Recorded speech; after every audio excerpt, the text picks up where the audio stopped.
chicos, aquí les traigo el reto que había quedado pendiente en la clase anterior. Si recuerdan, en el ejercicio anterior teníamos este gráfico y nos pedían hallar el vector posición R1, el vector posición R3 y asimismo el desplazamiento de todo el movimiento de la partícula. Bien, comencemos con el vector R1. El vector R1 tiene sus puntos en su parte final, que sería el punto A. Recordemos que un vector posición va desde un punto de origen de referencia en un plano cartesiano, de los que utilizamos en matemática, hasta el punto en donde termina, en donde ubica la partícula.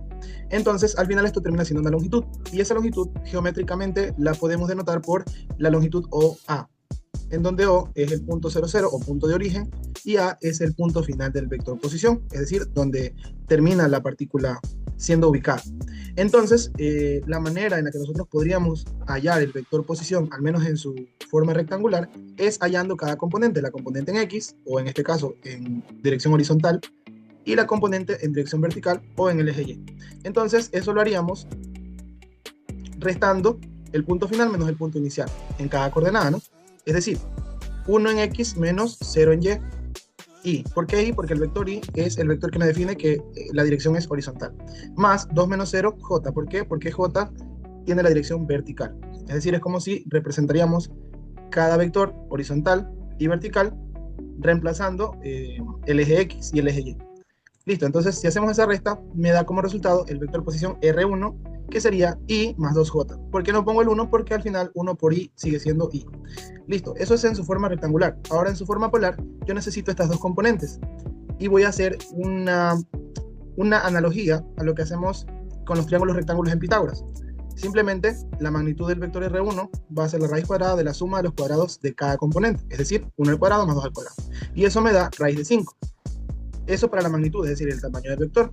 Y si yo necesito el ángulo para poder definir ese vector en su forma polar, entonces usaría la fórmula de tangente a la menos 1 de la componente en Y sobre la componente en X. Es decir, 2 sobre 1, que es tangente a la menos 1 de simplemente 2. Y el ángulo sería, si usas tu calculadora, sería 63,43. Y ese vector posición, que antes lo denotábamos por I más 2J en su forma rectangular, en su forma polar va a estar compuesto por raíz de 5 en magnitud y el ángulo 63,43. Entonces, este ángulo alfa sería el que te voy a dibujar aquí. Va desde X hasta el vector posición R1. Eso sería alfa. Para el que no lo tiene claro, ¿verdad?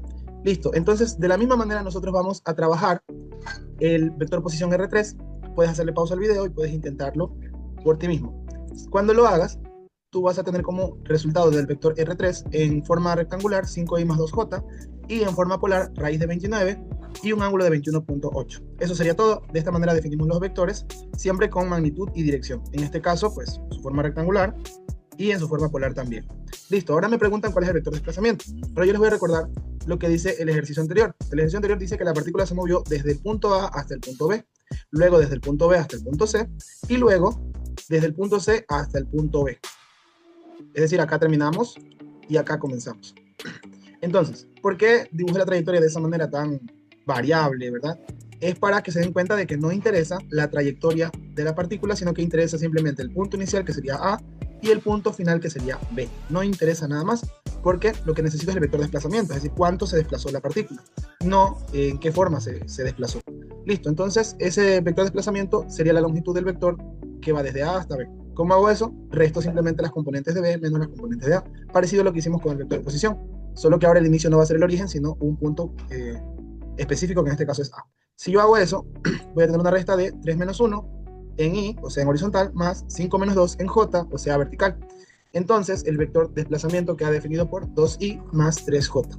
Y yo también puedo expresarlo en su forma polar, que es con el mismo método que aplicamos en el vector posición 1, y me quedaría como magnitud raíz de 13 y como ángulo de inclinación 56,31. Y aquí está graficado el vector de desplazamiento, es el que está aquí con verde.